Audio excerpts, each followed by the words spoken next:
খুশি না বেজার আপনারা? আমার ভাইয়েরা গভীর মনোযোগ দিয়ে শুনবেন, তাহলে সম্মান দেওয়ার মালিক কে?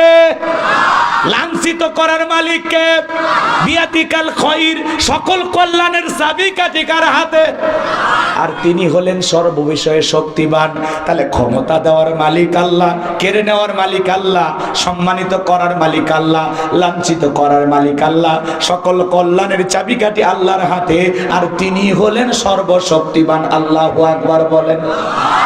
এই পৃথিবীর জমিনে আল্লাহ রাব্বুল আলামিন চারজন মানুষকে পুরো পৃথিবীর রাজত্ব পাওয়ার ক্ষমতা দিয়েছিলেন। জোরে বলেন কয়জন?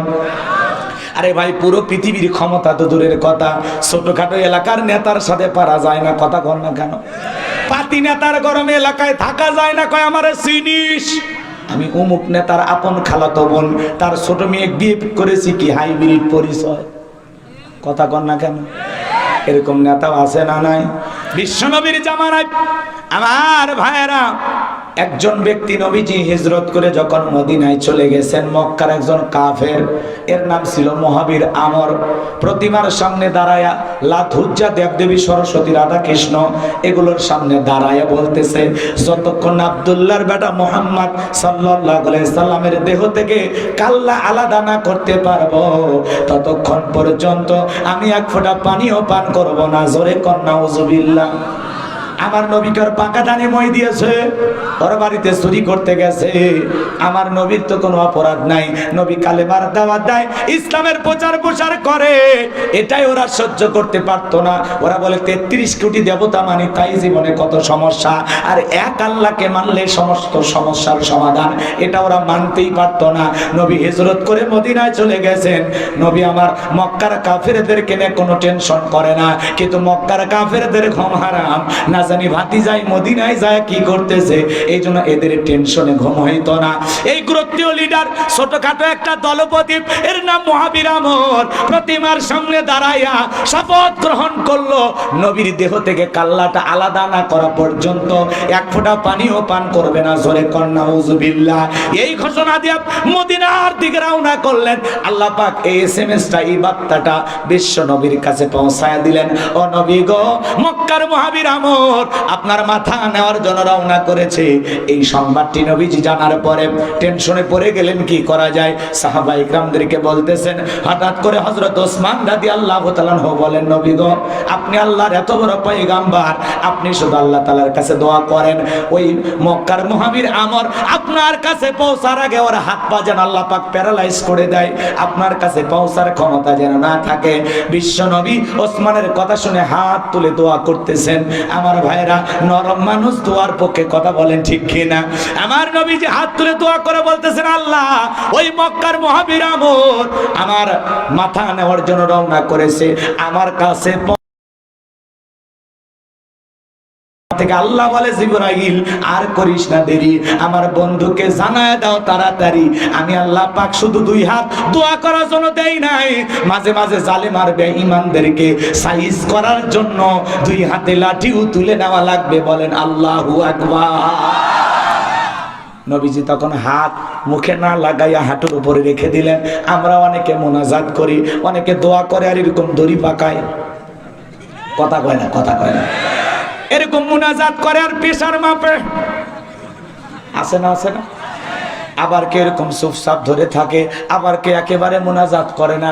হুজুর যখন বলে আমিন, তখন বলে আমিন। কয় হুজুর আজকের মুনাজাত কিন্তু সেই হইছে, ওই বাটপার কি দোয়া ধরেছিল ভাই? এরকম লোক আছে না নাই? চাপায় নাও থাকতে পারে বাজান। আপনারাই বলেন তো বাজান, সব জায়গায় কি দোয়া দিয়া কাজ হয়? এই গ্রামের নাম কি বলেন? জাবরি। উদাহরণ দিতেছি কথা বোঝানোর জন্য, এক্সাম্পল। আপনারা আবার রাগ কইরেন না যে হুজুর আমাদের এলাকায় এসে আমাদের গ্রামের নাম বদনাম করতেছে, এমনটা না। মনে করেন এই গ্রামে প্রতিদিন চুরি হচ্ছে, গরু ছাগল চুরি হয়, টাকা পয়সা চুরি হয়, গহনাগাটি চুরি হয়, এমনকি সুন্দরী বউটাও চুরি হয়। চোরের অত্যাচারে এলাকায় থাকা যাচ্ছে না। তখন কি করলো, একটা ছেলে চাঁপাইনবাবগঞ্জ শহর থেকে 10 কেজি জিলেপি নিয়ে এসে এশার নামাজের পরে ইমাম সাহেবকে দিয়ে বলতেছে, হুজুর একটু টাকা পয়সা, একটু জানমালের হেফাজত করেন। হুজুর এশার সালাত আদায় করার পরে দোয়া করে বলতেছে, আল্লাহ, চোরের হাত থেকে গ্রামের মানুষকে তুমি হেফাজত করো। চোরও জিলেপি খাওয়ার আশায় হাত তুলে বলে আমিন, আমিন, আমিন। কারণ চোর তো বাহির গ্রামে থাকে না, ওই গ্রামের দুই একজন থাকে, না হলে কার বাড়িতে কি আছে এই তথ্য দিল কে? কথা কয় না ভাই, রাগ কইরেন না।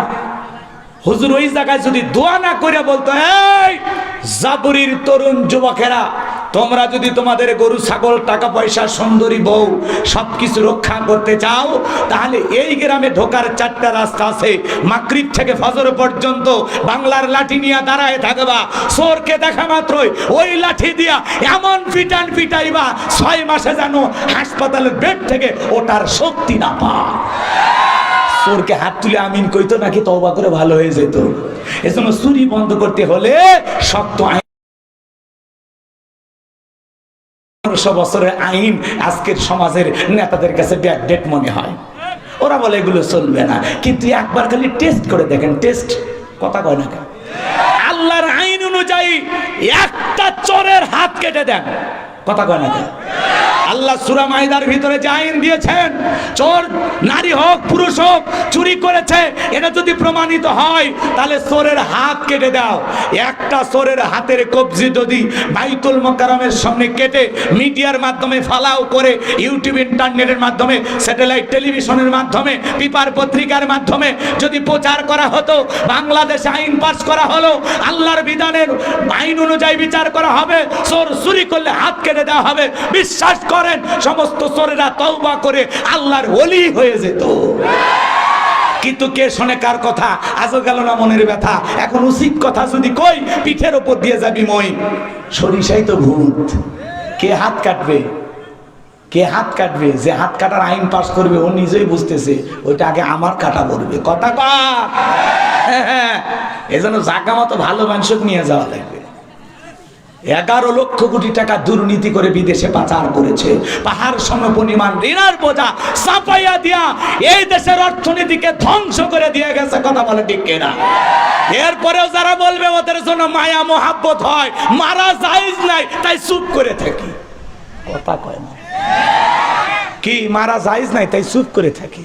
আপনার দরদ বাইর করে দিতাম। রাগ কইরেন না, দেশের অর্থনীতি শেষ, কিচ্ছু নাই দেশে। আপনারা মনে করতেছেন অনেক উন্নয়ন করছে, যত উন্নয়ন তত পকেট ভারী। ওই যে একটা কার্টুন বানাইছে, দেখো নাই? জিগিরি করে উন্নয়ন উন্নয়ন উন্নয়ন উন্নয়ন। দেখো নাই তোমরা? এগুলো বাস্তব। রাগ কইরেন না, কষ্ট হচ্ছে আপনাদের? দোয়া করব লিল্লাহে তাকবীর। আমার ভাইয়েরা, জিবরাইল এসে বলে নবী দিল, পিছন থেকে দেন ভাই, যদি বাতাস একটু দেন উপকার হবে, পিছন থেকে এদিক থেকে গলা নেবে। কষ্ট হচ্ছে আপনাদের? জিবরাইল এসে বলে নবী দোয়া কবুল হবে না, আপনি হাত নামান। বিশ্বনবী হাত নামায় ফেললেন। জিবরাইল ডেকে বলে নবী আপনি সাহাবীদের মধ্যে ঘোষণা করেন, আপনার সাহাবীদের মধ্যে এমন কেউ কে আছে যে মক্কার মহাবীর আমরের মোকাবেলা করবে? আমার নবী এই কথা শোনার পরে সাহাবায়ে কিরামদেরকে ডেকে বলেন, ও আমার সাহাবীরা, তোমাদের মধ্যে এমন কেউ কে আছো যে মক্কার মহাবীর আমরের সাথে মোকাবেলা করবা? বিশ্বনবীর কোন সাহাবী দাঁড়ায় না, হযরত আলী দাঁড়িয়ে গেছেন। বলেন আল্লাহু আকবার। আমার নবী ডেকে বলে আলী তুমি ছোট মানুষ, না বুঝে কেন দাঁড়াইছো? তুমি কি জানো ওই মক্কার মহাবীর আমর একবেলা খাবার খাই 21 কেজি 3.5 মণ ওজনের তরবারি যুদ্ধ করে, এত বড় বীরের সামনে তুমি কেমনে যাইবা? ও আলী তুমি বসে পড়ো। নবীজি দ্বিতীয়বার বললেন, আবার হযরত আলী দাঁড়িয়ে গেছেন। নবীজি তখন দ্বিতীয়বার বললেন, ও আমার সাহাবীরা, তোমাদের মধ্যে এমন কেউ কি আছো যে মক্কার মহাবীর আমরের সাথে মোকাবেলা করবা? আবার হযরত আলী দাঁড়িয়ে গেছেন। নবীজি দুইটা হাত বাড়ায় বলে, আলী আয় আয় আমার বুকের ভিতরে আয়। এই কথা বলে বিশ্বনবী আলীকে বুকের সঙ্গে জড়ায় নিলেন। আর ডেকে বলে, আলী এত বড় বীরের সামনে যাইতে চাস? তোর অন্তরে কি মায়া দয়া নাই? নিজের জানের ভয় কি তোর নাই? হযরত আলী ডেকে বলে, নবী ওই মক্কার মহাবীর আমর আপনার মাথা নেওয়ার ঘোষণা করে রওনা করেছে, আপনি শুধু আমাকে দোয়া করে ছেড়ে দেন, আপনার চেহারা দেখার আগে ওরে আমি জমিন থেকে ধ্বংস করে দেব। আমার ভিতরের ঈমান বলতেছে আপনার কাছে পৌঁছার আগে ওর বিদায়ের ঘন্টা আমি বাজিয়ে দেব। আল্লাহু আকবার বল। ঈমানের একটা পাওয়ার থাকার দরকার আছে না নাই? যে ইমান প্রয়োজনে জ্বলে ওঠে না, যে ইমান সত্য ন্যায়ের কথা বলে না, যে ইমান অন্তরে নাই, যে ইমান অন্তরে নাই, মুখে ফোটায় কথার কলি, কিভাবে তারে বলো ইমান বলি, কিভাবে তারে বলো ইমান বলি। মারহাবা বলেন। কষ্ট হয় আমার ভাইরা। বিশ্ব নবী ডেকে বলে, আলী খালি এতে দোয়া করলে হবে না, ওসমান তোমার বাড়িতে কি তরবারি আছে? হযরত ওসমান ডেকে বলে, আমার বাড়িতে তরবারি আছে। কথা শুনলেই বলবে জঙ্গি। জঙ্গির নাটক বানায় আলেমদেরকে ফাঁসিয়ে দিত। কথা কয় টাকা? এদেশে কোনো জঙ্গি নাই, ওরা জঙ্গির নাটক তৈরি করতো মানুষকে আতঙ্কে রাখার জন্য। মনে রাখবেন, যারা স্বৈরাচার জালেম ক্ষমতার চেয়ারে বসে, এরা নতুন নতুন ইস্যু তৈরি করে পুরো দেশের মানুষকে ওই ইস্যুর পিছনে দৌড়াতে বাধ্য করে। এই জন্য পরিমণি কাণ্ড, ছাগল কাণ্ড, জাহিদ খান কাণ্ড, কথা কর না কেন? একটার পর একটা ইস্যু আছে, আপনি আমি ওই আলোচনা নিয়ে ব্যস্ত, আর এর ফাঁকে ওরা 16 বছর ক্ষমতায় থাকে, আমরা টেরই পাই না। বোঝে না, বোঝে না, বোঝেন? ওরা খালি ইস্যু তৈরি করে। বিডিআর বিদ্রোহ, আহারে এদেশের সোনার সন্তানদেরকে কিভাবে ট্যাগ লাগায় হত্যা করেছিল, কথা কন ঠিক কিনা? কি করে না। হেফাজতের সেই 13 সালের 5ই মে লাইট বন্ধ করে, মিডিয়া বন্ধ করে, রাতের আধার এতিম বাচ্চাদেরকে হত্যা করেছিল। সেই কৃষিমন্ত্রী দাঁত পেশে আর কয়, হেফাজতদেরকে রাত 12টার পরে অভিযান চালায়া রাত 2টার পরে শাপলা চত্বরে, আর ওই জঙ্গিনা নাই, ধর্মন্দরা নাই, শাপলা চত্বর স্যান্ডেলের চত্বর। আজকে সেই আব্দুর রাজ্জাক কান্দে, সেই কৃষিমন্ত্রী কাঁদে আর বলে, আমি ন্যায় বিচার চাই। এই বেটা, সত্যি তোর ন্যায় বিচার করা হবে, কথা বলে ঠিক কিনা? খালি অপেক্ষা কর, ন্যায় বিচার কারে বলে এবং ইহা কত প্রকার, হারে হারে টের পাবে। এতিমদের হত্যা করে, মাদ্রাসার ছাত্র আলেমদেরকে, হাফেজদেরকে হত্যা করে, বলে ওই ধর্মান্ধ, ওই জঙ্গি, ওই হেফাজতেরা। শোনেননি বক্তব্য? নেটে সার্চ দেয়, এখনো শোনে। তাহলে যেই লোক এইভাবে বলতেছে, সে সরাসরি হত্যাকাণ্ডের সাথে জড়িত, কথা বলে। হুজুরদের নিয়ে যায় তদন্ত করেন, আর এরা তো আগেই বলেই দিছে আমরা এই করছি, তাড়াতাড়ি সবগুলো সাইজ করেন। এদেরকে বেশি দিন ভাত দিয়ে বলার সুযোগ নাই, কথা কন। জেলখানে আরো বহুত আসামি ঢুকবে, ওদেরকে খাওয়াবেন, এদেরকে বেশি দিন ভাত খাওয়ানো যাবে না, কথা কন ঠিক কিনা? রাগ করতেছে? করেন, সমস্যা নেই। অনেক বেকায়দায় পরে আসছি আমি। আজকে মাহফিল ছিল পাবনায়, হঠাৎ করে প্রোগ্রামটা বাতিল হয়েছে। আপনাদের এলাকার এক ভাই জরুরি ফোন দিয়া অনুরোধ করে, সেই জন্য আসছি। কষ্ট পাইছেন না? আমি আসাতে আপনারা বিরক্ত হয়েছেন মনে হয়। একটা তাকবীর দেন, লিল্লাহি তাকবীর। আমার ভাইয়েরা, হযরত ওসমান তরবারি এনে দিলেন, নবীজি হযরত আলীর হাতে তরবারি দিয়ে দিলেন। হযরত আলী তরবারি পাইয়া মারছে দৌড়, মারহাবা বলেন। দৌড়াইতে দৌড়াইতে দৌড়াইতে আমরের মুখোমুখি হয়ে গেছে। হযরত আলীকে দেখা মাত্র আমর ডেকে বলে, কিরে পিচ্ছি আলী, তুই কেন আমার সামনে? হযরত আলী ডেকে বলতেছে, পিচ্ছি না কি পরে বুঝাইতেছি, মারহাবা কোন। কথা আছে, ছোট মরিচের ঝাল বেশি। হযরত আলী একটা দোয়া পড়তেছেন আর তরবারি দিয়ে দাগ টানতেছেন। দাগ টানা একটানা বোঝেন তো বাজান? ওই যে কি দোয়া পড়তেছে আপনারা শুনবেন। ওই দোয়া পরে বাড়ির চতুর্দিকে পানি ছিটায় দিলে, ফু দিলে, বড় বড় দুর্ঘটনার হাত থেকে আল্লাহ আপনার পরিবারকে হেফাজত করবেন। জোরে বলেন মারহাবা। হযরত আলী এইবার তরবারি দিয়ে দাগটা টানার পরে তরবারিটা উঁচু করে ডেকে বলে, এই কাফেরের বেটা আমর, তোর যদি সাহস থাকে দাগটা পার হয়া নবীর কাল্লা নিতে যা। এ আয় আয়, খেলা হবে, আয়। আল্লাহু আকবার বলেন। হযরত আলী যে ধমক দিছে, ও থমকে দাঁড়ায় গেছে। বাড়ির ভিতরে ঢুকছে চোর, বাড়িওয়ালা হলো ল্যাংড়া, 2 পাই নাই, কিন্তু বুঝতে পারছে চোর চুরি করার জন্য ঢুকছে। কিছু না পারুক, ওই বাড়ির লোকটা যদি আওয়াজ দেয়, কেন চোর থাকবি না, ভাগে দৌড় মারবি, কারণ একটা আওয়াজে অনেক কিছু ঘটবে। চোর মনে করে ওই বাড়ির লোক এত নিয়ে আসে, জায়গা আছে, কথা কয় না কে? হ্যাঁ, একটা আওয়াজে অনেক কিছু। মুসলমানেরা নারাই তাকবীর, আল্লাহু আকবার দিয়েছে। কাফেররা স্লোগানের আওয়াজ শুনে মনে করছে বিশাল বাহিনী, ভয়ে পালিয়ে গেছে। বিনা যুদ্ধে, বিনা রক্তপাতে মুসলমানেরা যুদ্ধে বিজয় লাভ করেছে। মক্কা বিজয়ের ইতিহাস আপনারা জানেন, ওইদিকে আমি যাব না বললে মজা পাইতেন। কষ্ট হচ্ছে নাকি আপনাদের? শোনেন শোনেন, যুদ্ধে জিততে গেলে কৌশল লাগে। রসুল বলতেছে তোমরা অনেক পরিমাণে, সেই অনেক পরিমাণে রান্না বান্না করার জন্য তোমরা চুলা খনন করো, অনেক চুলা, আর পায়খানা খনন করবা সবচাইতে কম। কথা কয় না কে? পায়খানা খনন করবা কম আর চুলা খনন করবা বেশি। এইবার আবু সুফিয়ান প্রতিনিধি পাঠাইছে, ভাতিজা মক্কা বিজয় করা, মানে মক্কা আক্রমণ চালানোর জন্য আসতেছে, দেখো তো কি অবস্থা। এইবার আবু সুফিয়ানের গোয়েন্দা বাহিনী যায়, দেখতেছে বাপরে বাপ, যে পরিমাণে চুলা রান্না করেন এইটাই তো কোনে শেষ করা যায় না। যা বলতেছে নেতা, মানুষ গুনবো কি, চুলে গুনে তো শেষ করতে পারি না। আবু সুফিয়ান খেপে আর এক দল পাঠাইছে, যাও তো, এরা চুলে মানুষ গুনতে পাঠাইছে, এরা চুলে গুনতে গেছে। এইবার আর এক প্রতিনিধি গেছে, ভোরবেলা সবারই পেশাব পায়খানা লাগছে। রসুল আগে কি করছে? পায়খানা বানাইছে কি কম, টয়লেট বানাইছে কম।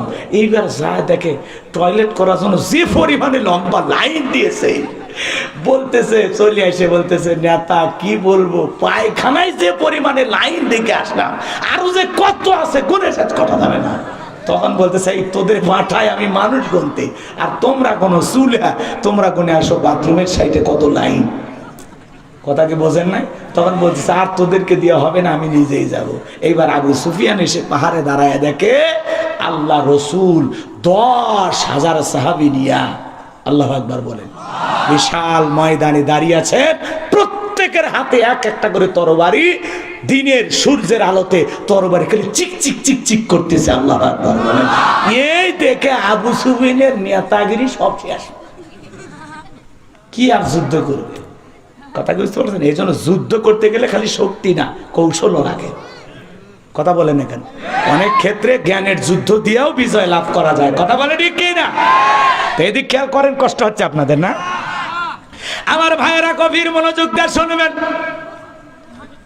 এইবার হযরত আলী যাকে বলতেছে, তোমার যদি সাহস থাকে দাগটা পার হয়ে নবীজির কাল্লা নিতে যাও, বাপের বেটা হয়ে থাকলে দাগটা পার হয়ে দেখাও। হযরত আলী আর আমর বাজা বাজা ভাব, পুরো ঘটনাটাকে আপনারা শুনবেন। হযরত আলী আর আমরের এই জায়গায় কি হয় শুনবেন। কারা কারা শুনবেন হাত তুলে দেখান। লিল্লাহে তাকবীর। তাহলে আমি আপনাদের উদ্দেশ্যে যে কথা বলতে চাচ্ছিলাম, আল্লাহ রাব্বুল আলামিন পুরো পৃথিবীর ক্ষমতা 4 জন মানুষকে দিয়েছিলেন, পুরো পৃথিবীর ক্ষমতা। এর মধ্যে 2 জন ইমানদার, একজন হলো নবী সুলাইমান। বলেন আল্লাহু আকবার। আমরা আল্লাহ রাব্বুল আলামিন পয়গম্বর সুলাইমান আলাইহিস সালামকে পুরো পৃথিবীর রাজত্ব পাওয়ার ক্ষমতা দিয়েছিলেন। নবী সুলাইমানের যদি আমি বাদশাহীর সেই সমস্ত ঘটনা কাহিনীগুলো বলতে যাই, 2-3 ঘন্টা আলোচনা করেও শেষ করা যাবে না। কিন্তু আমার লক্ষ্য উদ্দেশ্য আছে অন্য আরেক জায়গায়, সেই জায়গায় আমাকে পৌঁছাইতে হবে। আমার একটা টার্গেট আছে বাজান। আমি আপনাদের উদ্দেশ্যে যে কথা বলতে চাচ্ছিলাম, তাহলে 1 নাম্বার, নবী সুলাইমান আলাইহিস সালামকে আল্লাহ পাক পুরো পৃথিবীর রাজত্ব পাওয়ার ক্ষমতা দিয়েছিলেন। যেই পয়গাম্বার মানব দানব জিন ইনসান সকলে তার কথা মানতে বাধ্য ছিল। কথা বলেন ঠিক কিনা? আল্লাহর রাজত্ব দিয়েছিলেন। 2 নাম্বার ইমানদার, তার নাম হলো বাদশা জুলকারনাইন, যাকে আল্লাহ রাব্বুল আলামিন পুরো পৃথিবীর রাজত্ব পাওয়ার ক্ষমতা দিয়েছিলেন।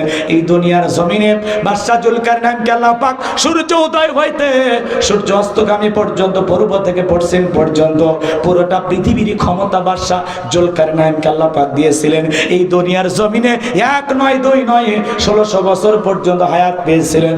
আল্লাহ পাক তাকে একটা ঘোড়া দিয়েছিলেন পৃথিবী ভ্রমণের জন্য। যখন ওই ঘোড়ায় চড়ে চাবুক আঘাত করত, এক এক কদমে হাজার হাজার মাইল রাস্তা পাড়ি দিত। বলেন আল্লাহু আকবার।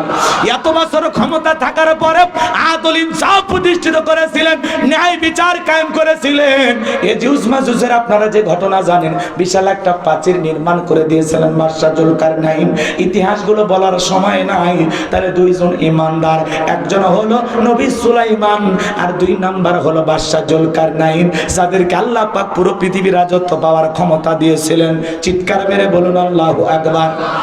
আর দুইজন কাফিরকে আল্লাহ রাব্বুল আলামিন পুরো পৃথিবীর রাজত্ব পাওয়ার ক্ষমতা দিয়েছিলেন। এদের এক নাম্বার একজনের নাম হলো জালেম বাদশা বখতে নাসর, যাকে আল্লাহ পাক পুরো পৃথিবীর রাজত্ব পাওয়ার ক্ষমতা দিয়েছিলেন। ওই বাদশা বখতে নাসরের জামানায় আল্লাহ পাক তার একজন পয়গাম্বার পাঠিয়েছিলেন। সেই পয়গাম্বারের নাম হলো দানিয়েল আলাইহিস সালাম।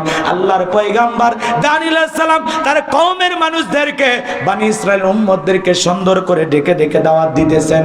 ইয়া বানি ইসরাঈল আযকুরু নি'মাতি আল্লাতী আন'আমতু আলাইকুম ওয়া আন্নী ফাদ্দালতুকুম আলাল আলামিন।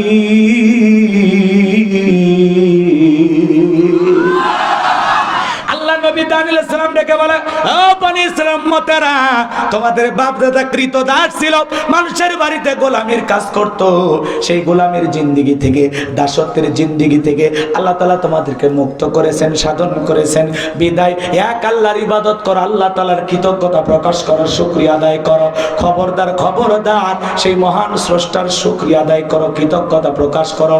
যেই রব পুরো পৃথিবীর লালনকারী পালনকারী, তিনি হলেন আমাদের সৃষ্টিকর্তা। আল্লাহর পয়গাম্বার সুন্দর করে তাদেরকে দাওয়াত দিলেন, কিন্তু ওই কওমের মানুষেরা, ওই বনি ইসরাইলের উম্মতেরা কোনোমতে দাওয়াত গ্রহণ না করে ডেকে বলে, ও পয়গাম্বার, পুরান দিনের গল্প শোনায় লাভ নাই, বাপ দাদা কি করেছিল ওইটা আমরা জানতে চাই না। আমাদের গাড়ি বাড়ি টাকা পয়সা ধন সম্পদ কোনো কিছুর অভাব নাই। আল্লাহর পয়গাম্বার ডেকে বলে, ও বনি ইসরাইলের উম্মতেরা, এখনো সময় আছে। গাছের পূজা বাদ দাও, মাছের পূজা বাদ দাও, চন্দ্রের পূজা বাদ দাও, সূর্যের পূজা বাদ দাও, এক আল্লাহর ইবাদত করো। কোনো মতেই যখন আল্লাহর নবী দানিয়েল আলাইহিস সালামের দাওয়াত তারা গ্রহণ করলো না। আল্লাহর নবী দানিয়েল সকালে দাওয়াত দেয়, দুপুরে দাওয়াত দেয়, বিকেলে দাওয়াত দেয়, সন্ধ্যায় দাওয়াত দেয়। আল্লাহর পয়গাম্বার দাওয়াত দিতেই লাগলেন, কিন্তু কোনো মতেই যখন তারা আল্লাহর দ্বীন গ্রহণ করলেন না, পয়গাম্বারের দাওয়াত গ্রহণ করলেন না, ঘৃণা ভরে যখন তারা দাওয়াত প্রত্যাখ্যান করলেন, আল্লাহর নবী দানিয়েল তখন ডেকে বলে, শোনো, কোন কওমের মানুষ, কোন জাতির মানুষ যদি দাম্ভিকতা করে, অহংকার করে, খোদাতুরি হয়ে যায়, আল্লাহ পাক তখন ওই জাতির উপরে দুই ধরনের আযাব আর গজব পাঠায়। এক নাম্বার হলো আসমান জমিনের গজব দিয়া আল্লাহ তাদেরকে ধ্বংস করে দেয়, আর না হয় তাদের ভাগ্যে জালেম শাসক পাঠাইয়া দেয়। কথা বোঝেন? ওয়াজ খালি শুনবেন না, একটু মিলাবেন, তাহলে দেখবেন ভালো লাগবে বাজান। আল্লাহর নবী দানিয়েল আলাইহিস সালাম এত বড় একটা কথা বললেন, তারপরে ওরা কোনো মতেই বিন্দু পরিমাণ ঘাবড়াইলেন না, টেনশন করলেন না, পয়গম্বরের দাওয়াত তারা গ্রহণ করলেন না। আল্লাহ নবী দানিয়েল আলাইহিস সালাম দেখে বলে, শোনো, ওয়াসিলেই তোমরা দেখতে পাইবা। কিন্তু তারা যখন গ্রহণ করলো না, তখন ওই বনি ইসরাইলের উম্মতের উপরে আল্লাহ পাক জালেম বাদশা বখতে নাসরকে পাঠায়া দিল। বাদশা বখতে নাসর ক্ষমতার চেয়ারে বসার পরে প্রত্যেকটা বাড়ি থেকে বাজানো গমার ছিনতাই করে ধন সম্পদ লুটে নিতে লাগলেন। শুধু তাই নয়, মানুষকে গ্রেফতার করে করে জেলে বন্দী করলেন। আল্লাহ নবী দানিয়েল আলাইহিস সালাম সহ তার ৭০,০০০ উম্মতকে জেলখানায় বন্দী করলেন। আল্লাহ নবী কোন জায়গায়? জেলখানায়। একটু জোরে বলেন, কোন জায়গায়? নবী যদি জেলখানায় যায়, এই দুনিয়াতে নায়েবে রাসূলের ভূমিকা যারা পালন করবে, মাঝে মাঝে কোরআন সুন্নাহর সঠিক দাওয়াত দেওয়ার কারণে বাতিলদের টার্গেটে পরিণত হয়ে মাঝে মাঝে তারাও জেলখানায় যাবে। কথা বলেন না কেন? আল্লামা সাইদি হুজুর কি কোনো অপরাধ করছিল? কথা বলেন, করেছিল? কেন তাকে 13 বছর জেল খাটা লাগলো?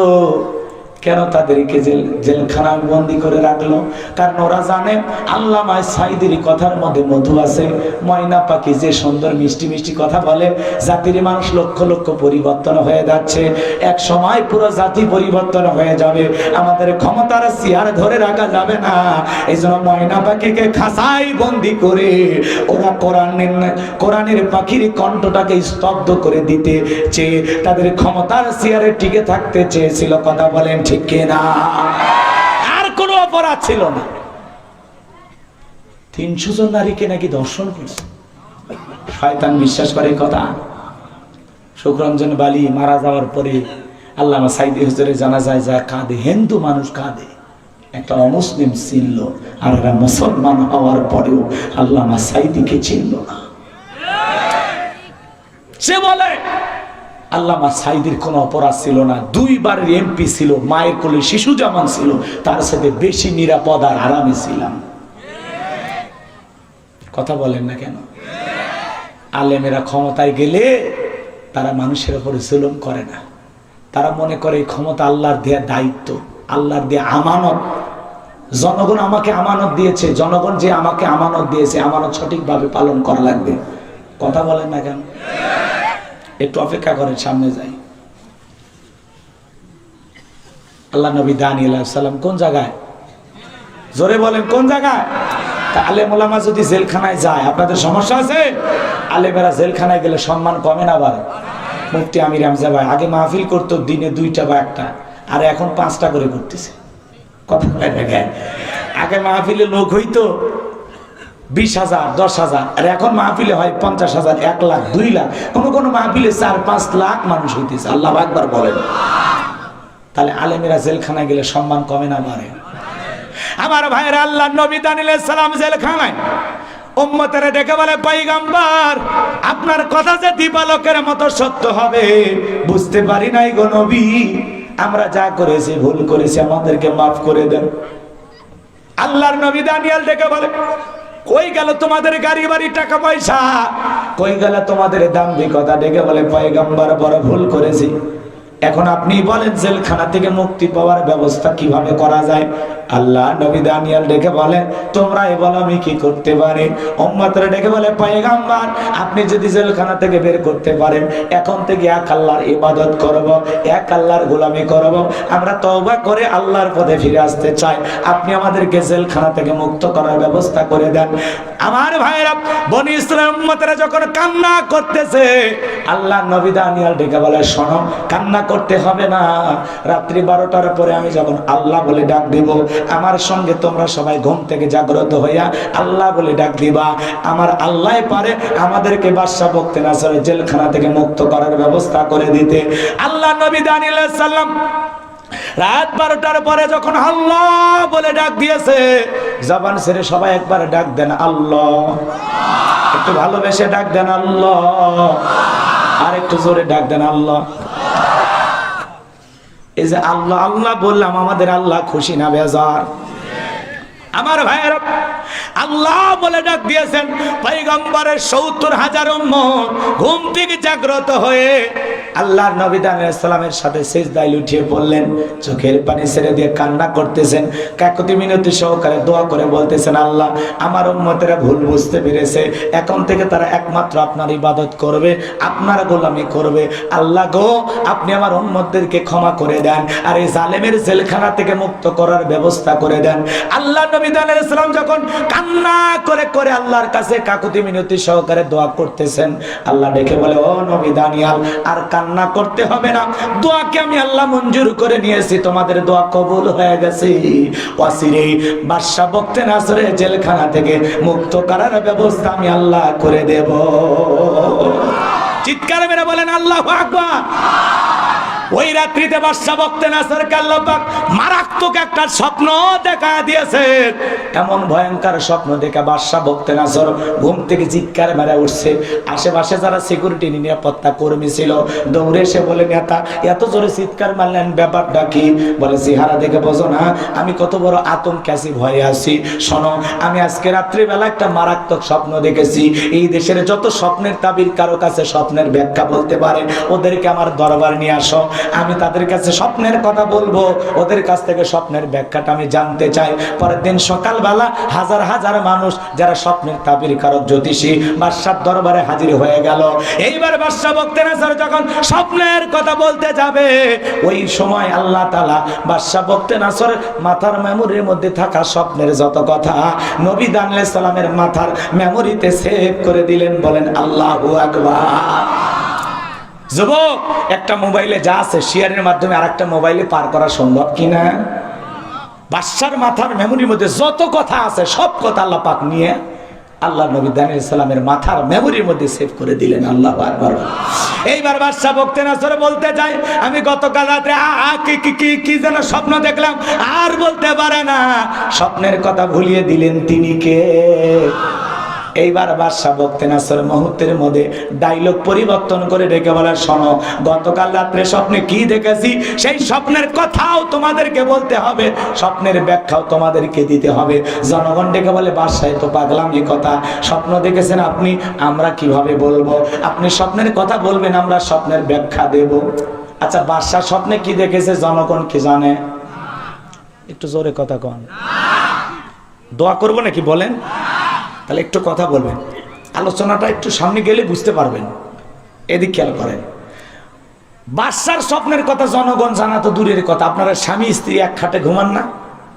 কি বলেন, খাট বলেন না চৌকি বলেন না কি বলেন? খাট চেনেন তো নাকি? শ্বশুরবাড়ি থেকে দিয়েছে তো দুই একজন। আচ্ছা, ওই খাটে স্বামী স্ত্রী পাশাপাশি ঘুমাচ্ছেন, আপনার স্ত্রী আপনাকে বাদ দিয়া আর একটা ছেলের হাত ধরে চাপায় শহরে ঘুরতেছে। যদি আপনি টের পাইতেন কি করতেন? কথা কয় না, কি করতেন? ও অনেকে কথা বলতেছেন, ভালোবাসা ভাগ করে নেবেন নাকি? কন রাগ করতেছেন আপনারা? তাহলে কথার জবাব দেয়া লাগবে, কি করবেনটা কি? ওই একজনকে মেরে ফেলে দেবো নাকি? মাইরেন না, মামলা হয়ে যাবে। আচ্ছা, এদিক খেয়াল করেন, আপনার বউ স্বপ্নে আপনাকে বাদ দিয়ে আর একটা ছেলের হাত ধরে ঘুরলে টের পাইলে অবশ্যই আপনি কিছু না কিছু একটা করবেন। কথা কন না কেন?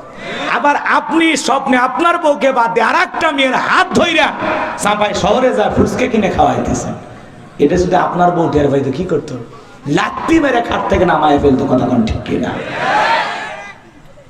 রাগ করেন না, স্বপ্ন তো স্বপ্নই। আপনার বউ স্বপ্নে কি দেখে আপনি জানেন না, আবার আপনি স্বামী স্বপ্নে কি দেখেন আপনার বউ জানে না। কথা কয় না? মাঝে মাঝে স্বপ্নে দেখি সাপ তারা করছে, ঘুম থেকে উঠে দেখি না সাপ আর নাই। মাঝে মাঝে স্বপ্নে দেখি বাড়ি ঘরে পুড়িয়ে গেছে, জায়গায় দেখি না সব ঠিকই আছে। মাঝে মাঝে স্বপ্নে দেখি আমি মারা গেছি, বউ বাচ্চা কান্নাকাটি করতেছে, আবার ঘুম থেকে জায়গায় দেখি না বেঁচে আছি। কথা কয় না, স্বপ্ন তো স্বপ্ন। যুবকেরা স্বপ্ন দেখে, দেখবেন যুবকেরা পুরো ঘরের ভিতরে নায়িকাদের ছবি দিয়ে ঘরটা একেবারে ঝুলায় ঝোলায় রাখছে ছবি। কি সুন্দর সুন্দর নায়িকাদের ছবি। কথা কয় না?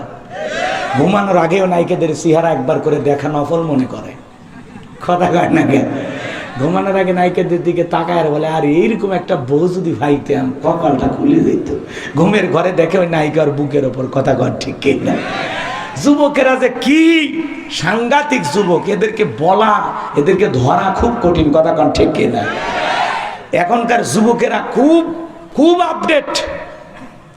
সেদিন এক যুবক দেখলাম একটা ডাব কিনে প্রেমিকা দিছে, প্রেমিকা এখন ডাবের ভিতরে পাইপ লাগায় খাইতেছে। এই ছেলে আবার প্রেমিকার মুখের ভিতরে পাইপ দিয়ে খাইতেছে।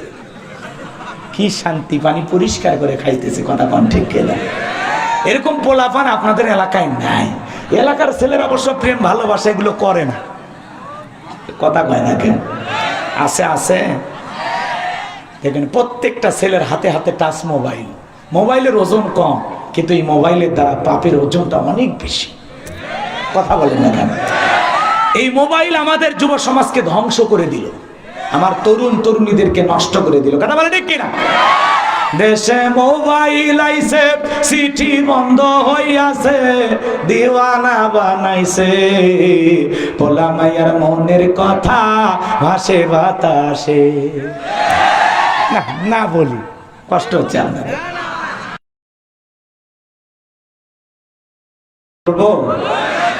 এই মোবাইলের মাধ্যমে সারা রাত কি যে পাইছে সেটিং করে। আছে না? রাগ করতেছেন?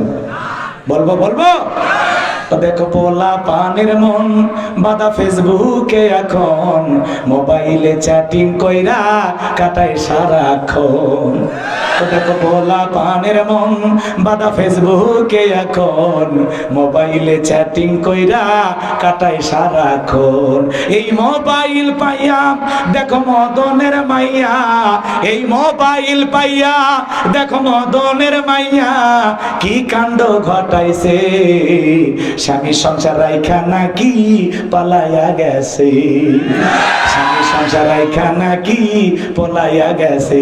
দেশে মোবাইল আইছে, চিঠি বন্ধ হইয়াছে, দিওয়ানা বানাইছে, পোলা মাইয়ার মনের কথা ভাসে বাতাসে। ও দেখো টিকটক আসিয়া সব গেল ভাসিয়া, ও দেশে টিকটক আসিয়া। কথা কর না কেন? মহিলা নুডলস রান্না করতেছে, তাও বলতেছে হ্যালো বন্ধুরা দেখেন কিভাবে নুডলস রান্না করতে হয়। স্বামী শুয়ে আছে ওখানে সেলফি তুলে টিকটক করতেছে। কথা কয় না? ছোট বাচ্চা দেন নাক চিপলে মায়ের দুধ বের হবে, এরাও টিকটক করতেছে, বাতাই খেলে না। জামানা গেছে কোথায়? রাগ করতেছেন? আমি কয়েকদিন এক মাহফিলে গেছি, বলতেছি হুজুর আপনি তো জানেন না আমি তো সেলিব্রিটি। ছোট মানুষ, তুমি কিসের সেলিব্রিটি? নায়ক গায়ক? না না আমার টিকটক আইডি আছে, সেখানে আমার অনেক বন্ধু, আমার একটা টিকটক ভিডিও কয়েক লাখ করে মানুষ দেখে। তাহলে ওই বাচ্চার নেশাটা গেছে কোন জায়গায়? কথা কয় না কেন? তা আপনাদের সন্তানদেরকে অবশ্য মোবাইল দিবেন, কোনো সমস্যা নেই, এটা তো দেয়া এখন বর্তমানে ফরজ হয়ে গেছে। কি দেয়া লাগবে নাকি বলেন? আমরা মোবাইল ছাড়া আগে চলি নাই, আপনার সন্তান চলতে পারবে না? কথা বলে না কেন? রাগ করতেছে? দেশে টিকটক আসিয়া সব গেল ভাসিয়া, সিদ্দিক সোরা নায়ক হইছে আইডি খুলিয়া। এই মোবাইলে হাই কি জাদু আছে ভাই, পোলা পান বুইজাছে, পড়ালেখা তুইলা রাখছে সপ্তম আকাশে, পড়ালেখা তুইলা রাখছে সপ্তম আকাশে। দেশে মোবাইল আইছে সিটি বন্ধ হইয়াছে, দিওয়ানা বানাইছে, পোলা মায়ের মনের কথা ভাসে বাতাসে। এখন সুযোগ পাইলে SMS আই লাভ ইউ লিখে দেয়। আর আগে চিঠি লিখতে মানুষ ভাবতো এই চিঠি কার হাতে পড়ে, মেয়ের মায়ের হাতে পড়ে না মেয়ের না। আর এখনকার ছেলেরা এদেরকে হাতে মোবাইল আছে, কোনো টিকটক আইডি খোলা যাবে না, কোনো অবৈধ প্রেম ভালোবাসা করা যাবে না। কথা কয় না কেন? বিয়ের আগে অবৈধ কোনো প্রেম ভালোবাসা করা জায়েজ নাই। কথা বলে ঠিক কিনা? আল্লাহর ভয় যাদের অন্তরে আছে খবরদার, বিয়ের আগে কোনো ধরনের প্রেম চলবে না। বিয়ে করার পরে হালাল স্ত্রীর সাথে প্রেম, মনে থাকবে তো ইনশাআল্লাহ? পিতামাতা পছন্দ করে বিয়ে দেবে যেখানে বরকত আছে, মুরব্বীদের দোয়া আছে যেখানে বরকত আছে। একা একা মাতবাড়ি করে পালিয়ে যা বিয়ে করো না, সারা জীবনে সুখী হতে পারবা না।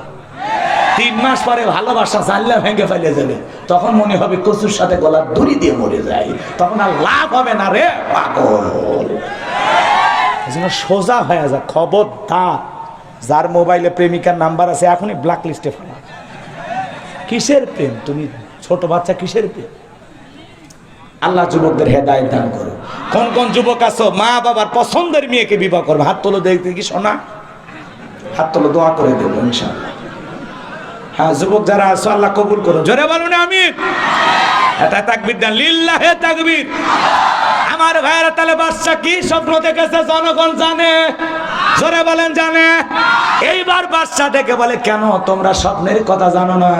তোমরা কেন স্বপ্নের কথা জানো না? তোমরা নাকি গায়েব জানো। গতকাল রাত্রে কি স্বপ্ন দেখেছে এই গায়েবের খবর না বললে 12টা বাজায় দেব। বলেন তো বাজান, দুনিয়ার কোন মানুষ কি গায়েব জানে? আল্লাহ ছাড়া দুনিয়ার কেউ গায়েব জানে না।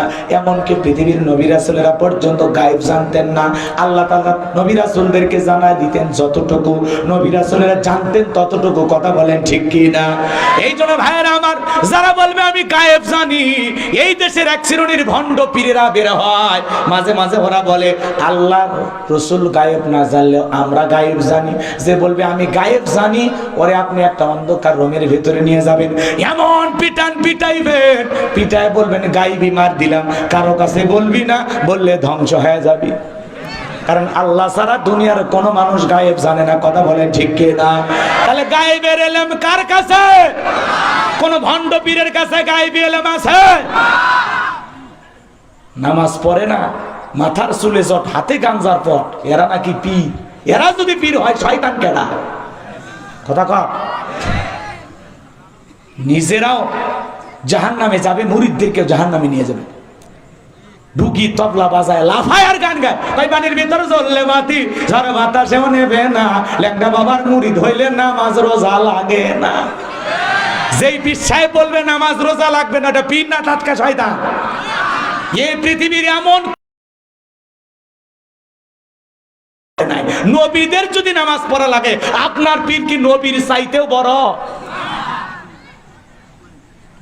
আর আপনি সে সমস্ত ভণ্ডদের কাছে গরু ছাগল নিয়ে দৌড়াই, কথা কন না কেন? খবরদার কোন পীরের কাছে গরু ছাগল নিয়ে যাবেন না। এলাকায় গরিব মেয়ের বিয়ে হয় না, ওই গরু জবাই করে তার মেহমানদারি করায় দেন, আল্লাহর আরশ খুশি হবে। এলাকায় এতিমখানা মাদ্রাসা আছে, ছাগল ওই মাদ্রাসায় দিয়ে আসেন, এতিম বাচ্চারা ওই ছাগলের গোশত খেয়ে আল্লাহর কোরআন তিলাওয়াত করবে, আরশের মালিক খুশি হবে। আর আপনি মাজারে যা ছাগল দেন, গরু দেন, কি শুরু করছেন আপনারা? কথা কন না কেন? এখানে গরু ছাগল নিয়ে ট্রাক একটা ভাড়া করে দৌড়ে হইতেছে, চাঁদ উঠেছে চিনি চাঁদ বলে ওই জায়গা তো চাঁদ, দুনিয়ার কোনো জায়গায় চাঁদ নাই। রাগ করছেন আপনারা? সাইজ করা লাগবে, হালকা করে একটু বলতেছি, আপনারা রাগ জান করেন। তাহলে ভণ্ড পীর যেখানে আমরা নাই, কোন গাজা বাবা, তালা বাবা, সালা বাবা, গঞ্জি বাবা, লাউ বাবা, কদু বাবা, পিস্তল বাবা, চটি বাবা, কোন ভণ্ড পীরের কাছে যাওয়া যাবে? বছরে গোসল করে একদিন। পাটার শরীর, পাটা ছাগলের যেরকম গন্ধ, আর শরীরে তেমনি গন্ধ। ওই গোসলের পানি জমিনে পড়ার আগে মুড়িদের বরকতের আশায় খায়। কোথাকার পানি কোন দিক দিয়ে পড়ায়, একটা লজ্জার বিষয়। মানুষের সামান্য কমন সেন্স থাকলে এই ধরনের কার্যকলাপ করতে পারে?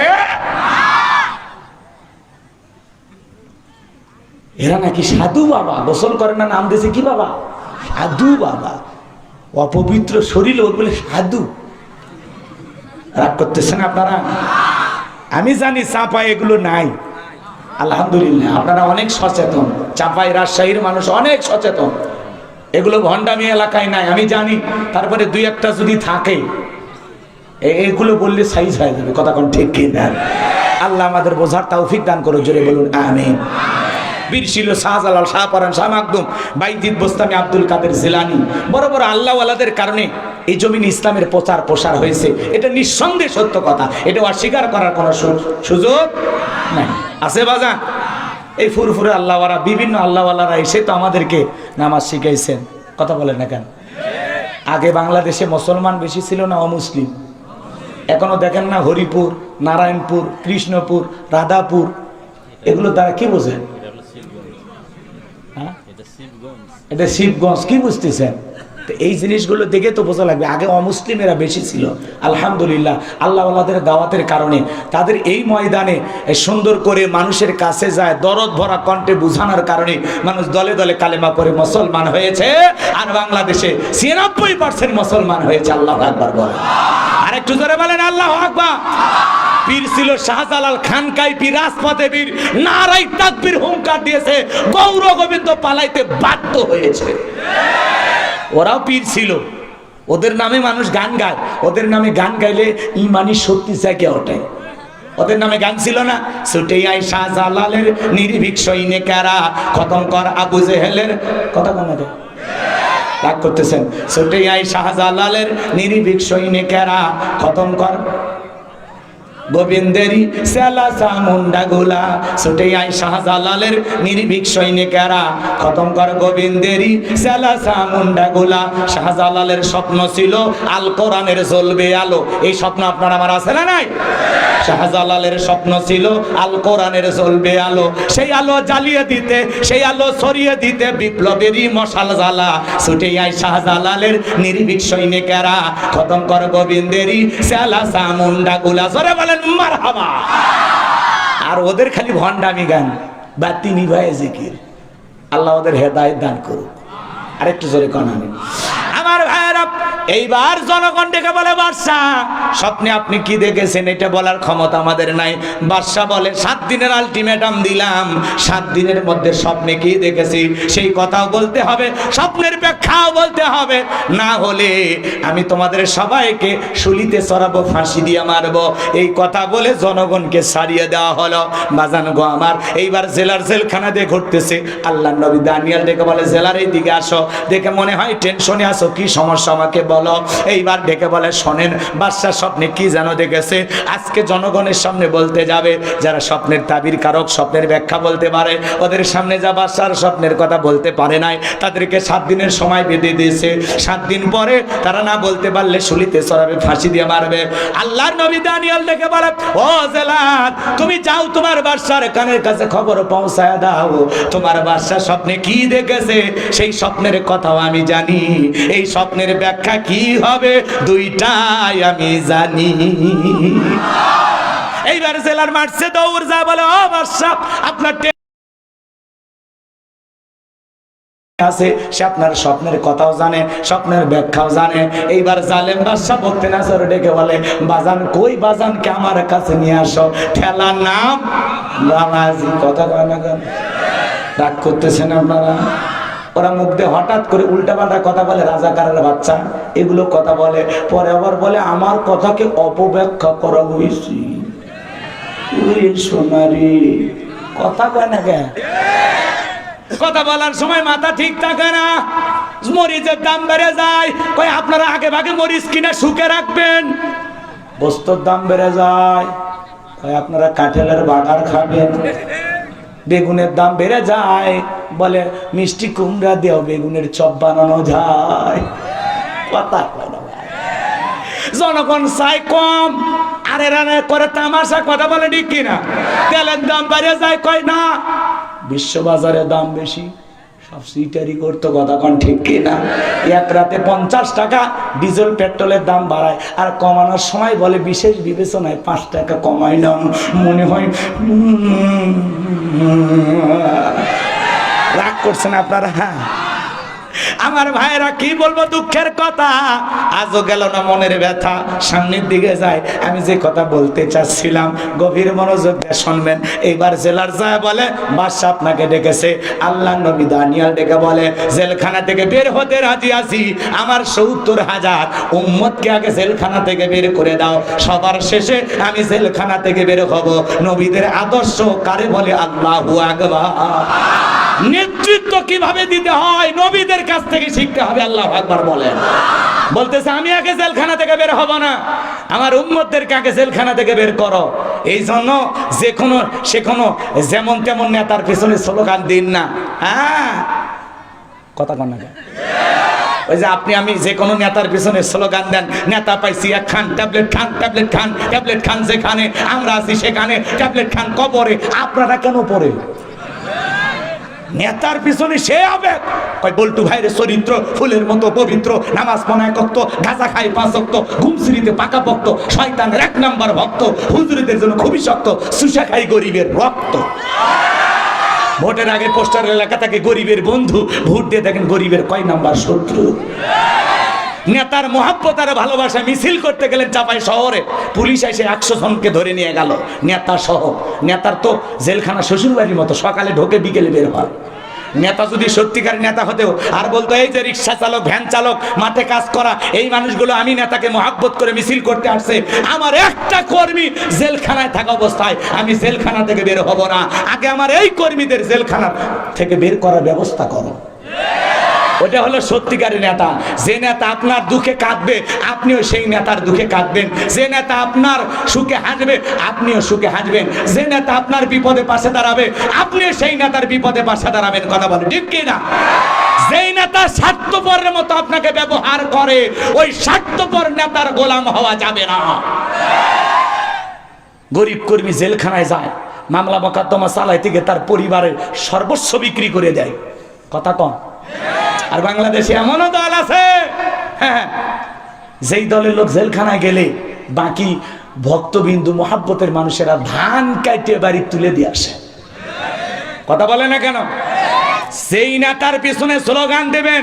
আপনি যদি 6 মাস জেলখানায় থাকেন আপনার স্ত্রী সন্তানের খরচ যেন বহন করে, আপনার পরিবারে যেন বাজারের খবর নেয়। কথা বলে ঠিক না? আপনার ছেলে মেয়ের পড়াশোনার খরচ চালাবে এমন নেতার পিছনে স্লোগান দেবেন। পারবেন তো ইনশাআল্লাহ? খবরদার যাত্রার পিছনে লাফাইয়া বউ বাচ্চাকে বিপদে ফেলাবেন না, চুপ করে থাকেন। আপনার রাজনীতি করার কোনো দরকার নাই, সুযোগ হবে যায় মন থেকে একটা জায়গা মতো সিল বেড়ে আসবেন। কথা কয় না? পারবেন তো ইনশাআল্লাহ? জি, আল্লাহর কোরআনটা দিয়ে দেশটা চলুক। কারা কারা আছেন দুই হাত তুলে দেখান তো দেখে। লিল্লাহি তাকবীর। 53 বছরে বহু মানুষের শাসন আমরা দেখেছি, আল্লাহর কোরআনটা দিয়ে দেশটা চললে কেমন দেখা যায় চর্মচোখে আমরা একবার দেখতে চাই। আল্লাহ এই দেশকে কোরআনের জন্য কবুল করুন, জোরে বলুন আমিন। কষ্ট হচ্ছে? আমার ভাইয়েরা সামনের দিকে যায়। যে কথা বলতে চাচ্ছিলাম বাজান, এজন্য নেতা কেমন হওয়া লাগবে, নবীদের কাছ থেকে সেই গুণটা শেখা লাগবে, সেই আদর্শ জানা লাগবে। কথা বলে ঠিক কিনা? এইবার জেলার যা বলেন, ও বাদশা, আপনার স্বপ্নের কথা যে জানে তার একটা শর্ত আছে, তার নাকি 70,000 লোক আছে, তাদেরকে ছেড়ে দিতে হবে। এইবার বাদশা বকতে না চলে বলে, ওই বাজান যদি বলে এই জেলখানা কেন, তাম পৃথিবীর জেলখানার আসামি ছেড়ে দিতে রাজি। বাজান যা বলে তুমি তাই করো। আল্লাহু আকবার বলে। এইবার সমস্ত নবীর উম্মতদেরকে জেলখানা থেকে ছেড়ে দেওয়া হলো। সবার শেষে আল্লাহ নবী দান আলাইহিস সালাম জেলখানা থেকে বের হয়ে আসলো। জালেম বাদশা বখতে নাসরের দরবারে প্রবেশ করবে। প্রবেশের নিয়ম হলো যত মানুষ প্রবেশ করে মাথাটা নত করে প্রবেশ করতে হয়। আল্লাহর নবী তো কোনো জালেমের কাছে মাথা নত করতে পারে না। আল্লাহ সারা দুনিয়ার কারো কাছে মাথা নত করা শিরিক। পীরের পায়ে সেজদা দেওয়া শিরিক, নেতার পায়ে সেজদা দেওয়া শিরিক। মাজারে মাথা নত হবে না, মুসলমানের মাথা নত হবে মসজিদে। আল্লাহ নবী দানিলের সালাম মাথা নত না কইরা দেহটাকে আটো করে মাথাটা উঁচু করে একটু সুন্দর কৌশল করে যখন বাদশাহ দরবারে প্রবেশ করলেন, এই দৃশ্য দেখার পরে জালেম বাদশাহ বখতে নাসর ডেকে বলে, বাজান যত মানুষ প্রবেশ করে সবাই মাথা নত করে, তুমি কেন মাথা নত করলে না? আল্লাহ নবী দানিয়াল ডেকে বলে যে আপনার স্বপ্নের কথা আমার মাথার মেমরির মধ্যে সেভ করে দিয়েছি। তার কথা হলো তাকে সারা দুনিয়ার আর কারো কাছে মাথা নত করা যাবে না। আর যদি আমি মাথা নত করতাম, স্বপ্নের কথা সে যদি আপনার মতো ভুলিয়ে দিত, আপনি টেনশনে মারা যেতেন, আমাকেও মেরে ফেলতেন। তখন ডেকে বলে, বাজান আসলেই তোমার বুদ্ধি আছে, জোরে খন মারহাবা। নবীদের বুদ্ধি থাকবে না, থাকবে কি জাহেলদের? আল্লাহ নবী দানিয়েল সালামকে কি করলে এবার জানেন? বাদশা বখতে নাসর চেয়ার থেকে উঠলেন, আর আল্লাহ নবী দানিয়েল সালামকে ডেকে বলে, বাবা তুমি এই চেয়ারে বসো। জেলখানা থেকে মুক্ত করে চেয়ারে বসায়া দেন। তিনি কে? আজকে যদি এই স্বাধীনতা, দ্বিতীয় স্বাধীনতার বিজয়ের পরে কোরআনের বাকি আল্লামা সাইদি হুজুর যদি বেঁচে থাকতো, আমার বিশ্বাস এই দেশের মানুষ তাকে মাথায় তুলে রাখতো। কিন্তু আল্লাহর গোলাম আর দেখে যেতে পারলো না। কথা বলেন ঠিক কি না? আল্লাহ এই বড় বড় মানুষদের রক্তের বিনিময়ে আমাদেরকে এই স্বাধীনতা দিয়েছে। ত্যাগ না করলে তো আসবে না। কথা বলেন ঠিক কি না? আর সে তো বারবার আল্লাহর কাছে শহীদ হতে চেয়েছিল, আল্লাহ সেইটাই কবুল করেছেন। কথা বলে ঠিক কিনা? আমিরে জামাত সেদিন মুফাসসিরদের সম্মেলন হয়েছিল, সেখানে বক্তব্য দিতে গিয়ে এখানে আমাকে জড়িয়ে ধরে কান্না করতেন। আমি যখন বের হয়ে আসতাম আর আমার কাছে দুইটা কথা বলতো যে আমার জীবনে দুইটা স্বপ্ন। এক নাম্বার হলো আমি যদি জেলখানা থেকে বের হয়ে বাংলাদেশের মানুষকে একটা আয়াতের তাফসীর শোনাইতে পারতাম, একটা আয়াতের তাফসীর যদি শোনাইতে পারতাম, এটা আমার জীবনের শেষ চাওয়া। তাহলে এই তাফসীরের ময়দানের তাফসীর শোনার মানুষগুলোকে তিনি কতটা ভালোবাসতেন। দুই নাম্বার, আল্লাহ যদি আমাকে কখনো জেলখানা থেকে বের করে, আমি যেন আমার এই মাথাটা নত করে আল্লাহর ঘরে গিয়ে আল্লাহকে সিজদা দিতে পারি। কিন্তু আল্লাহর প্রিয় বান্দাদের সব আশা দুনিয়ায় পূরণ হয় না। আল্লাহ কিছু কিছু রিজার্ভে রাখে দেন। এর চাইতেও দামি দামি আশা আল্লাহ তাআলা তার পূরণ করবেন। কথা বলে ঠিক কিনা? আল্লামা সাইদি হুজুরকে আল্লাহ পাক যেন জান্নাতের উচ্চ মাকাম দান করেন। জোরে বলেন আমিন। আর একটু জোরে বলেন আমিন। কষ্ট পাইতেছেন আমার কথায়? আল্লাহ নবী দানিয়েল সালাম এইবার চেয়ারে বসে গেল, স্বপ্নের কথা বলবেন। আমি কি পুরো ঘটনাটা বলবো? কারা কারা শুনবেন আর একবার হাত তুলে দেখান। লিল্লাহি তাকবীর, লিল্লাহি তাকবীর। আল্লাহ রাব্বুল আলামিন বলেন, তাবারাকাল্লাযী বিয়াদিহিল মুলকু ওয়া হুয়া আলা কুল্লি শাইইন কাদির। মহামান্বিত সেই সত্তা যার হাতে সর্বময় কর্তৃত্ব, রাজত্ব পাওয়ার ক্ষমতা। তাহলে সব ক্ষমতার একমাত্র মালিককে।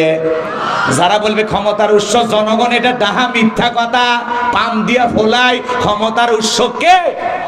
জোরে বলেন কে? তাহলে সকল ক্ষমতার একমাত্র মালিক আল্লাহ, এই বিশ্বাস আছে তো? এরপরে আল্লাহ রাব্বুল আলামিন বলেন, আল্লাযী খালাকাল মাউতা ওয়াল হায়াতা লিয়াবলুয়াকুম আইয়ুকুম আহসানু আমালা ওয়া হুয়াল আজিজুল গফুর। আল্লাহ রাব্বুল আলামিন বলেন, আল্লাযী খালাকাল মাউতা ওয়াল হায়াতা, যিনি সৃষ্টি করেছেন মৃত্যু আর জীবন। এই পৃথিবীর কোন ক্ষমতাধরের ক্ষমতা আছে নাকি মৃতকে জীবিত করার? আছে নাকি? জো বাইডেন, পুতিন, ভারতের দাদা, এরা কেউ পারবে? এরা যত বড়ই ক্ষমতাধর হোক, এদের যত অস্ত্র থাক না কেন, আকাশের দিকে তাক কইরা গুলি নিক্ষেপ কইরা আসমান থেকে কি এক ফোঁটা বৃষ্টি আনার ক্ষমতা আছে? জমিনের ভিতরে সমস্ত গুলি মারার পরে একটা আলু বের করার ক্ষমতা কি ওদের আছে? একজন মৃতকে জীবিত করার ক্ষমতা আছে? তাহলে বলেন তো ক্ষমতা কার? আল্লাহ বলতেছেন, আল্লাযী খালাকাল মাউতা ওয়াল হায়াতা, যিনি সৃষ্টি করেছেন মৃত্যু আর জীবন। এরপরে আল্লাহ তাআলা বলতেছেন, লিয়াবলুয়াকুম আইয়ুকুম আহসানু আমালা, আমি আল্লাহ পরীক্ষা করে দেখব আমলের দিক দিয়ে কার আমল কত বেশি উত্তম, কার আমল কত বেশি সুন্দর।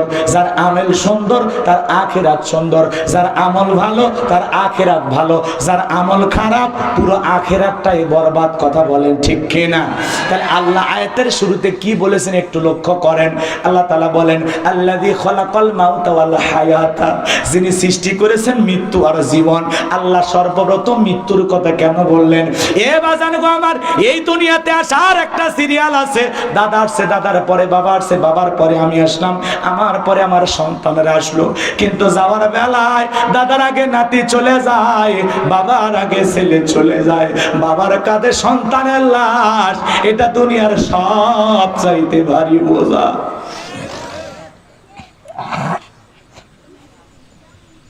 আমার ভাইয়েরা, বাবার কাছে সন্তানের লাশ, এটা দুনিয়ার সব চাইতে ভারী বোঝা। আজও শহীদ আবু সাইদের বাবা কান্না করে। কথা বলে না কেন? উত্তরবঙ্গের আমাদের রংপুরের সন্তান সবুজ শহীদ আবু সাইদ রক্ত দিয়েছিল। কথা বলে ঠিক কিনা? পুলিশের সামনে বুক পেতে ধরেছিল, বলে বুকের ভিতরে তুমুল ঝড়, বুক পেতেছি, গুলি কর। আমার ভাইয়েরা, গতকালকের আগের দিনে যেই ডাক্তার রিপোর্টটা আবু সাইদের রিপোর্ট করেছিলেন, কথা কি বোঝেন নাই? সেই ডাক্তারকে যখন বলা হচ্ছে কি ব্যাপার, বলে আমি যখন রিপোর্ট করতে গেছিলাম ঢাকা থেকে, বলে এইটা করবা ওইটা করবা, আমাকে হুমকি ধুমকি দেওয়া হতো। কিন্তু আমি এখন সত্যি কথা বলতেছি, আবু সাইদের পুরো বুকটা গুলি করে ঝাঁঝরা করে দেওয়া হয়েছিল। আবু সাইদ আমাদেরকে শিখিয়ে গেছে, আবু সাইদ আমাদের ইতিহাস শিখাইলো, যদি কোন জালেম স্বৈরাচারে জুলুম বেড়ে যায়, মাথা উঁচু করে দাঁড়িয়ে যাও। তুমি মাথা উঁচু করে দাঁড়াইতে দেরি, জালেমেরা পালাইতে দেরি করবে না। জুলুম সহ্য করে খালি জীবন দিয়েই যাবেন, এটা করলে হবে না। মুগ্ধের মায়ের চোখের পানি এখনো বন্ধ হয়নি, মুগ্ধের বাবা এখনো কাঁদে। 1523 জন মানুষ জীবন দিয়েছেন, 105 জন শিশু। কেউ ছাদে খেলতে গেছে, কেউ বেলকনিতে খেলতে গেছে, কেউ বাজার করতে গেছে। সেই সন্তানগুলো কিভাবে মারা গেল? ওরা বলে আমরা হেলিকপ্টার দিয়ে পানি দিয়েছিলাম। মানুষ যে এত মিথ্যা বলতে পারে, তার আবার শর্ট করে আসতে চায়। কথা কয় না? আমরা আসতে বলতেছি, কথা কন না কেন? বুবু আইবা, তুমি আইবা গো, সেই দিন আইসা বুবু ক্ষমতা পাইবা না। না থাক, কষ্ট হচ্ছে আপনাদের। বড় ভাই দোয়া করে দেব। এই আয়াতটা বুঝাই থেকে 10টা মিনিট লাগবে। কষ্ট হচ্ছে আপনাদের? দিলটা নরম করে শুনবেন। বুবুর কথা বলবো? বুবু আইবা তুমি আইবা গো, সেই দিন আইসা বুবু ক্ষমতা পাইবা না। বুবু আইবা তুমি আইবা গো, সেই দিন আইয়া বুবু ক্ষমতা পাইবা না। খোঁজ নাই বুবু কাদের কাকার, অবস্থা খারাপ দরবেশ বাবার, হাউন আঙ্কেল এখন সামনেও আসে না। নেতা কর্মী সব জেলের ভিতর, আমি আসি ডরের ওপর, কখন জানি আসে গ্রেপ্তারি পরোয়ানা। বুবু আইবা তুমি আইবা গো, সেই দিন আইসা বুবু ক্ষমতা পাইবা না। বুবু চট করে ঢুকতে চায়, আপনি আসেন, কথা কয় না কেন? বুবু আসেন। এদেশের 18 কোটি মানুষের 36টা চোখ তাকে আছে।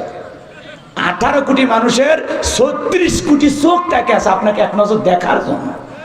আপনি যেভাবে হেলিকপ্টারে চলে পালিয়ে গেছেন, ভালো মতো দেখতে পারিনি, খালি ধোঁয়াশা দূর থেকে ভিডিও করছে। আপনি কি কালারের শাড়ি পরছেন আমরা দেখি, আপনি আসেন, কথা কয় না কেন? রাগ করছেন নাকি? ওই যে দেখেন ওই দুই ভাই উঠে যাচ্ছে, মনে হয় রাগ করছে। খুব ভক্ত থাকতে পারে, রাগ করছেন আপনারা? আমার ভাইয়েরা ভালো করে বোঝার চেষ্টা করবেন। আল্লাহ তাআলা বলেন, আল্লাযী খলাকাল মাউতা ওয়াল হায়াতা, যিনি সৃষ্টি করেছেন মৃত্যু আর জীবন। সর্ব দুনিয়াতে আসার সিরিয়াল আছে, যাওয়ার কিন্তু কোনো সিরিয়াল নাই। একটা সন্তান দুনিয়ার জন্মিনে ভূমিষ্ঠ হবে, 9 মাস 10 মাস আগে জানা যায় একটা সন্তান ডেলিভারি হবে, দুনিয়াতে আগমন ঘটবে। কিন্তু একটা মানুষ দুনিয়ার থেকে বিদায় নেবে 9 সেকেন্ড আগেও কেউ বলতে পারে না কার কখন কোথায় মৃত্যু হবে। কথা বলেন ঠিক কিনা? এজন্য আল্লাহ রাব্বুল আলামিন বলেন, কুল্লু নাফসিন যায়িকাতুল মাউত, প্রত্যেক প্রাণীকেই মৃত্যুর স্বাদ গ্রহণ করা লাগবে। চাপাই নবাবগঞ্জের যুবকেরা, দিলটা নরম করে 10টা মিনিট আমার কথা শুনে যাও রে ভাই। আমি তোমাদের বড় ভাইয়ের মতো, অনেকের হয়তোবা ছোট ভাইয়ের মতো, দিলটা নরম করে গুনাহগারের কথাগুলো শুনে যান। আল্লাহ বলেন, কুল্লু নাফসিন যায়িকাতুল মাউত, প্রত্যেক প্রাণীকেই মৃত্যুর স্বাদ গ্রহণ করা লাগবে। এই স্বাদ হলো 2 প্রকারের, মিষ্টি খাইলে যেমন মিঠা লাগে, নিম পাতা খাইলে তিতা লাগে।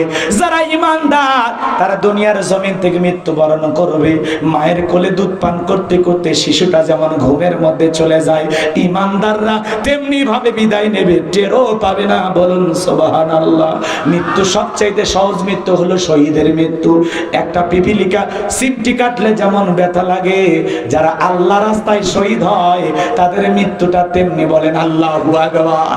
আমার ভাইয়েরা, জান্নাতের ভিতরে সমস্ত শহীদদেরকে আল্লাহ পাক জান্নাত দেওয়ার পরে জিজ্ঞাসা করবেন, ও গোলামেরা, ও আমার শহীদেরা, আজকে আমি আল্লাহ তাআলা তোমাদেরকে জান্নাত দিয়েছি, এতে তোমরা খুশি? শহীদেরা বলবে আলহামদুলিল্লাহ, অনেক খুশি। আল্লাহ তাআলার কাছে এইবার শহীদদেরকে আল্লাহ তাআলা বলবেন, ও শহীদেরা, জান্নাত পাওয়ার পরে তোমাদের আর কোনো কিছু কি আমার কাছে চাওয়ার আছে?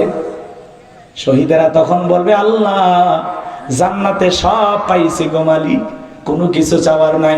তবে আপনি যদি চাওয়ার অনুমতি দেন, আমরা আর একটা বার দুনিয়াতে গিয়ে তোমার দ্বীনের জন্য, ইসলামের জন্য তোমার পথে আর একবার শহীদ হয়ে আসতে চাই। এই জীবনটা আর একবার তোমার রাস্তায় কুরবানি করে আসতে চাই। আল্লাহু আকবার বলেন। তাহলে শহীদের তামান্না দিলের ভিতরে থাকতে হবে। মুজাহিদেরা ভয় পায় না, চক্ষু তুলে নেয়, হাত পা কেটে আলাদা করে, ওরা হাসতে হাসতে ফাঁসির দড়িতে ঝোলে। আল্লাহু আকবার বলে। মীর কাসেম আলীর কথা আপনারা শুনেছেন।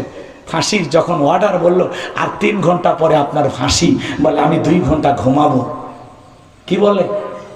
জেলারকে বলতেছে আমি 2 ঘন্টা ঘুমাবো, 1 ঘন্টা পরে আমার ব্যাগ দিয়ে দেব। আরে কি মানুষ ছিলেন তারা!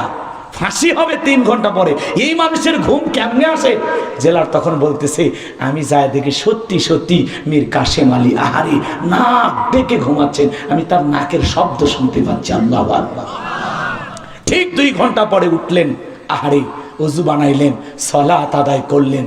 আর তাকে আমরা যখন ধরে নিয়ে যাচ্ছি, সে তখন বলতেছে আমাকে ধরতে হবে না, আমাকে একাই যেতে দাও। আল্লাহু আকবার। এরা মনে হয় দিনের সত্যিকারী মুজাহিদ মানুষ। আরে আমরা তো সাহাবা ইকরামদের ইতিহাস পড়েছি, শুনেছি, কিন্তু বাস্তবে কখনো দেখি নাই। আজকে আমরা এই ধরনের ইতিহাসগুলো যখন শুনতেছি, আরে তিনি একাই ফাঁসির মঞ্চে হেঁটে গেছেন, মনে হয় ওপার থেকে জান্নাত হাসসানি দিয়ে ডাকতেছে। কারণ মুমিনের জন্য মৃত্যু হলো একটা সেতু বন্ধন, এপারে দুনিয়া ওপারে জান্নাত। আল্লাহু আকবার বলে।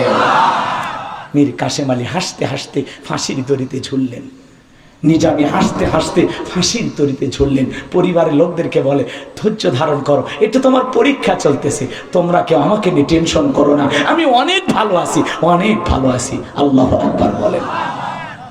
তাদের ইতিহাস আমাদেরকে অনুপ্রেরণা যোগায়, আমাদেরকে উৎসাহ দেয়, সামনে এগিয়ে যাওয়ার স্পিরিট দেয়। কথা বলে ঠিক না? কথা কষ্ট লাগে? মুনাফিকেরা মরার আগে বারবার মরে, আর মুমিনেরা মরে একবার। কথা কম। ওরা ট্রাকের টায়ার বাস্ট হইলেও ধমক দিয়ে পড়ে যায়, অজ্ঞান হয়ে যায়, আর মুমিনেরা বীরের মতো একবার মরে। কথা বলে ঠিক না? এই জন্য বিড়ালের মতো ম্যাও ম্যাও করে 500 বছর দুনিয়াতে বেঁচে থাকার দরকার নাই, সিংহের মতো 1 ঘন্টা বেঁচে থাকতে চাও। লিল্লাহি তাকবীর।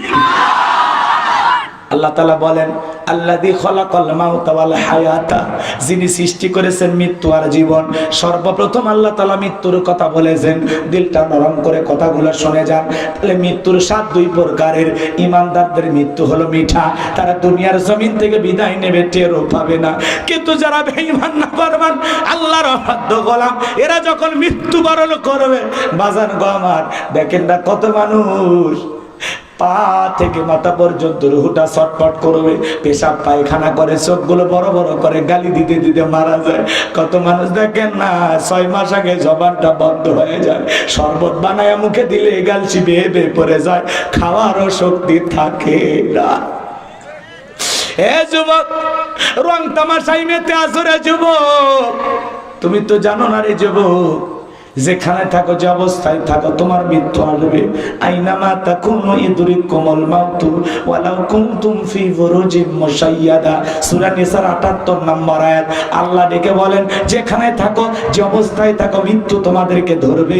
মৃত্যু থেকে পালানোর কোনো রাস্তা খোলা নাই।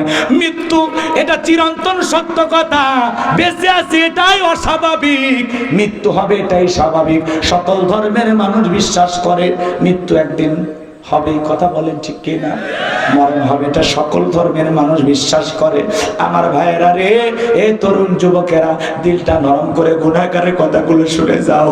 মৃত্যু কত কঠিন তুমি জানো না রে যুবক, তুমি জানো না মৃত্যুর যন্ত্রণা কত ভয়ঙ্কর। আল্লাহর নবী ইদ্রিস আলাইহিস সালামকে জিজ্ঞাসা করা হলো, আপনার কাছে মৃত্যুর যন্ত্রণা কেমন মনে হয়?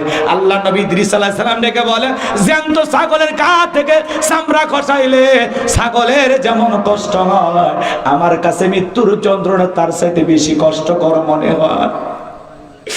মৃত্যুর যন্ত্রণা বড় কঠিন। আল্লাহ নবী মুহাম্মদ রাসূলুল্লাহ সাল্লাল্লাহু আলাইহি সাল্লাম ইন্তেকালের সময় আপনার আমার নবী অসুস্থ। কিছুটা সুস্থতা বোধ হওয়ার পরে হযরত ফাতেমা জোরে চোখের পানি ছেড়ে দিয়ে কান্না করে। আমার নবী ডেকে বলে, ও মা ফাতেমা, তোমার চোখের পানি আমি সহ্য করতে পারি না গো মা, তোমার কানটা আমার মুখের কাছে লাগায় দাও। আমার নবী ফাতেমার কানে কি কি যেন বললেন, হযরত ফাতেমার কান্না বন্ধ হয়ে গেল। আম্মা জান আয়েশা জিজ্ঞাসা করে, ও মা ফাতেমা, তোমার আব্বা জান কি এমন বলেছে মা, যার কারণে তোমার কান্না বন্ধ হয়ে গেল? হযরতে ফাতেমা ডেকে বলেন, মা, আমার বাবা বলেছেন বাবার ইন্তিকালের পরে সর্বপ্রথম বাবার সাথে আমার সাক্ষাৎ হবে। আমি বুঝতে পেরেছি গো মা, দুনিয়ার জমিনে বাবার ইন্তিকালের পরে বেশি দিন আমাকে বেঁচে থাকতে হবে না। মাত্র 6 মাসের ব্যবধানে বিশ্বনবীর ইন্তিকালের পরে ফাতেমা ইন্তিকাল করেছিলেন। জিবরাইল দরজায় আসলেন, নবীজিকে সালাম দিলেন, দিয়ে ডেকে বলেন, আ নবী, আপনার শরীরের অবস্থাটা কেমন আল্লাহ জানতে চেয়েছেন। আল্লাহ জানার পরেও জানতে চেয়েছেন। আমার নবী বলে, জিবরাইল, আগের চাইতে অবস্থাটা ভালো, আলহামদুলিল্লাহ। এইবার কিছুক্ষণ পরে আবার জিবরাইল আসলেন, নবীকে সালাম দিলেন, আসসালামু আলাইকুম ইয়া রাসূলুল্লাহ ইয়া হাবিবাল্লাহ। হুজুর, ও নবী, আল্লাহ রাব্বুল আলামিন আমাকে পাঠিয়েছেন আর আমার সাথে আরেকজন ফেরেশতা পাঠিয়েছেন। নবী গো, এই ফেরেশতা দুনিয়ার কারো বাড়িতে ঢোকার অনুমতি চাই না, পারমিশন চাই না, আপনার অনুমতির অপেক্ষায় দাঁড়িয়ে আছে। তার নাম হলো মালাকুল মউত, তার নাম হলো আজরাইল। আমার নবী অনুমতি দিয়ে দিলেন, ঘরের দরজা খোলা হলো। মালাকুল মউত বিশ্ব নবীর কাছে গেলেন, নবীজিকে সালাম দিলেন, আসসালামু আলাইকুম ইয়া রাসূলুল্লাহ ইয়া হাবিবাল্লাহ। হুজুর নবী গো, বের করব, আর আপনি যদি অনুমতি না দেন আমি চলে যাব। আমার আল্লাহ বলেছেন, এ মালাকুল মউত, আমার বন্ধু যদি অনুমতি দেয় বন্ধুর রূহটা কবজ করবা, আর বন্ধু যদি অনুমতি না দেয় রে মালাকুল মউত, এক সেকেন্ড দেরি করবি না। আমার বন্ধুর যতদিন মনে চায় ততদিন আমার বন্ধু দুনিয়াতে থাকবে। আল্লাহু আকবার। আমার নবী ডেকে বলে, এ মালাকুল মউত, এরপরে কি আর কোনোদিন আসবে না? ডেকে বলে, নবী আল্লাহ তাআলা আবার যেদিন অর্ডার দিবেন সেই দিন আসবো গো নবী। আমার নবী ডেকে বলে, মালাকুল মউত আর আসতে হবে না, তুমি আজকে এসেছো, তুমি তোমার দায়িত্ব পালন করতে পারো। নবী যখন অনুমতি দিলেন, মালাকুল মউত নবীজির রূহটা বের করার জন্য নবীজির বুকের উপরে হাত রেখে দিয়েছেন। আমার নবী এত কষ্ট পাইতেছেন। আমার নবী কাঁদতে কাঁদতে ডেকে বলে, এ মালাকুল মউত, আর সহ্য করতে পারি না, তাড়াতাড়ি আমার বুকের উপর থেকে হাত নামায় নাও, আমি আর সহ্য করতে পারি না। মালাকুল মউতকে আমার নবী ডেকে বলে, মালাকুল মউত রে, এই যদি হয় মৃত্যুর যন্ত্রণা, এই যদি হয় মৃত্যুর কষ্ট, আমার উম্মতেরা সহ্য করে বলে না। আল্লাহু আকবার। মালাকুল মউত ডেকে বলে, নবী বিশ্বাস করেন গো নবী, এই দুনিয়ার সব চাইতে কম কষ্ট দিয়া আপনার রূহটা বের করা আমি চেষ্টা করতেছি। আমার আল্লাহ বারবার বলেছেন, এ মালাকুল মউত, জীবনে কোনোদিন তোকে বলি নাই, আজকে আমি বারবার বলতেছি, আমার বন্ধুর সাথে যেন কোনো বেয়াদবি না হয়, আমার বন্ধু যেন কষ্ট না পায় রে মালাকুল মউত। বিশ্বাস করেন গো নবী, দুনিয়ার সব চাইতে কম কষ্ট দিয়া আপনার রূহটা বের করার জন্য আমি চেষ্টা করতেছি। আমার নবী ডেকে বলে, মালাকুল মউত, এই যদি হয় দুনিয়ার সব চাইতে কম কষ্ট, আমার উম্মতেরা তো মৃত্যুর এই যন্ত্রণা, এই কষ্ট সহ্য করতে পারবে না। আমারে কথা দাও মালাকুল মউত, আমার উম্মতকে তুমি কষ্ট দিবা না।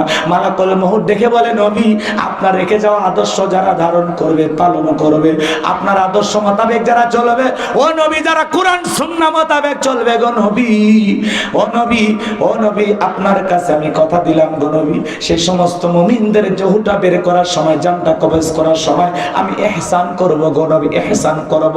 ও নবী, তাদের রূহটা বের করার সময় আমি তাদেরকে কম কষ্ট দেব। দ্বিতীয়বার যখন মালাকুল মউত বিশ্ব নবীর রূহটা বের করার জন্য বুকের উপরে হাত রেখে দিয়েছেন, আমার নবী কান্না করতে করতে ডেকে বলে, মালাকুল মউত আর সহ্য করতে পারি না রে, তাড়াতাড়ি হাত আমার বুকের উপর থেকে নামায় না। আমার নবী কাঁদতে কাঁদতে ডেকে বলে, মালাকুল মউত, আমার কাছে মনে হয় পাহাড় আমার বুকের উপরে চেপে ধরা হয়েছে। বিশ্ব নবীর কাছে যদি মৃত্যুর যন্ত্রণা এমন কষ্টকর মনে হয়, ও চাপাই নবাবগঞ্জের মুসলমান ভাইয়েরা, বলেন তো আপনার আমার মৃত্যুর যন্ত্রণা কত কঠিন হতে পারে, কত কষ্টের মৃত্যু হতে পারে। মৃত্যু বড় কঠিন, মৃত্যু বড় কঠিন। এই জন্য বাজান গো আমার, পায়ে হাত দিয়ে অনুরোধ করে বলে যাই রে যুবক, আর কোন রং তামাশা করো না, আর হই হুল্লার করো না, আর দুনিয়ার পিছনে পাগল হইও না। এখনো সময় আছে রে যুবক, নিজেকে পরিবর্তন করো। আল্লাহর ঘর মসজিদে মুয়াজ্জিন আজান দেয় 5 বার আল্লাহু আকবার। তুমি যদি সত্যিকারে মুসলিম বলে দাবি করো, আল্লাহর ঘর খোলা আছে, যাও মাথা নত করে মালিককে সিজদা দাও। এ যুবক, তোদের পায়ে হাত অনুরোধ করে বলে যাই, সবাইকে মৃত্যুবরণ করতে হবে। দুনিয়া চিরকাল থাকার জায়গা না। এই দুনিয়াতে দাদা ছিল না, বাবা ছিল না, আমিও দুনিয়া থাকার জায়গা না রে যুবক, এ যুবক দুনিয়া থাকার জায়গা না। তুমি দেখো না তোমার পাশে কত মানুষ চলে যায় রে যুবক, যাও না কবরস্থানের পাশে যাও।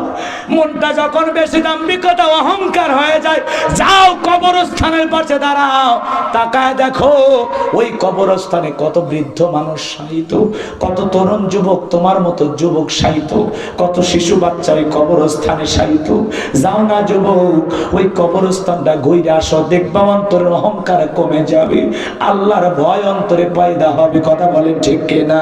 আমার ভাইরা রে, কার কখন মৃত্যু হবে আমরা কেউ জানি না। দুনিয়া চিরকাল থাকার জায়গা না, সবাইকে বিদায় নিয়ে যেতে হবে বাজান। এই জন্য যাওয়ার আগে লিয়াবুলুয়াকুম আইয়ুকুম আহসানু আমালা, আমার আল্লাহ বলে আমি পরীক্ষা করে দেখব তোমাদের মধ্যে সবচেয়ে উত্তম আমল কে করেছে, ভালো আমল করেছে কারা।